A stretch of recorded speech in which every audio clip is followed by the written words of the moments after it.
The significance of analyzing and hypothesizing future developments is always immense, and much more if they turn out exactly as stated.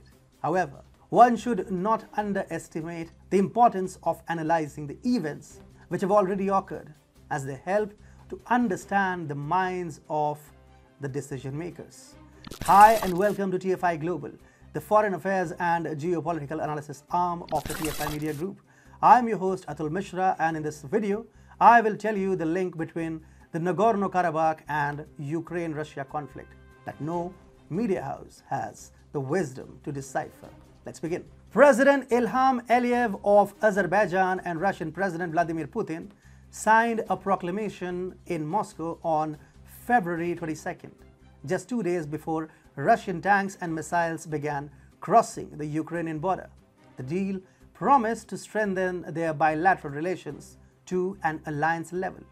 The 43-article document supports mutual cooperation in a variety of sectors, ranging from humanitarian and economic ties to security coordination. Hey, it's me, Atul. I started this channel. We started small, we went big. Suddenly, the Whitey police was after us. We dodged and ducked, but the algos got us really bad. So we designed our own app. It's free. We never asked for money, we never will. But the droid called us too sensitive and blocked us. We still have an Apple app. Join us and fast, because if you don't, we will cease to exist. Check out the link in the description. Some Azerbaijani scholars suggested that the signed Russo-Azerbaijani declaration is a guarantee that Russia will not pursue similar policies towards Azerbaijan in exchange for Azerbaijan recognizing Russia as a dominant power in the broader former Soviet region. While this may have been Azerbaijan's objective going by the developments in the last 2 years, Russian President Vladimir Putin had an entirely different objective. During the Armenia-Azerbaijan conflict of late 2020, many commentators were astonished by the pacifist approach that Moscow took when it came to conflict resolution. Armenia kept requesting Russian involvement, but Moscow entered the conflict as the peacekeeper and stationed its troops in the Nagorno-Karabakh region. Interestingly, at about the same time, the Russian concerns with respect to Ukraine had also started to increase.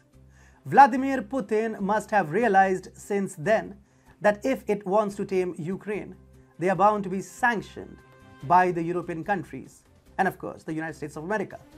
And in such a scenario, having Turkey and Azerbaijan as absolute enemies will not serve any interests. Instead, some concessions and a relatively transactional relationship will be immensely helpful in the long run. Therefore, despite the absolute dominance of Azerbaijan, with, of course, the support of Turkey, Russia did not react aggressively. While it may have not made sense then, we most certainly have the answer now. The Baku-Tbilisi Ceyhan pipeline has long been described by Azerbaijan and Turkey to Western diplomats as a way to circumvent Russia's monopoly on gas deliveries to the West. The BTC pipeline gains increased importance as Europe backtracks on the Nord Stream 2 pipeline and European countries confront the extent of their energy dependence on Russia. However, with Russia's involvement in Azerbaijan's gas resources growing, it's critical to understand that while the US, EU and individual countries have imposed what is a symbolic sanction on Russia, it could still very well reroute the profits from its Azerbaijan investment. In a sense, Russian President Vladimir Putin wants a win-win situation. He takes Ukraine and then exports gas via other lines at inflated costs due to the crisis he manufactured. We have seen how Erdogan-led Turkey tried to placate Russia on one hand and challenge its overseas projects on the other hand. Considering Russia, one would expect a really strong response, but there have not been any overt escalations from the Russian side. Even though Turkey tried to chip away the Russian zone of influence, the cost-to-benefit ratio of escalation was not favorable to Putin. And now we know why. While the US, European nations and others debate whether or not to impose sanctions on Russia in response to its invasion of Ukraine. The Kremlin and its affiliated enterprises appear to be planning to use Azerbaijan to circumvent those penalties. This has been further proven by the signing of the Moscow Declaration. Azerbaijan and Russia declare their willingness to hold the same or similar viewpoints on international problems, as well as to continue constructive relations to promote stability and security in the Caucasus and Caspian regions, according to the Moscow Declaration.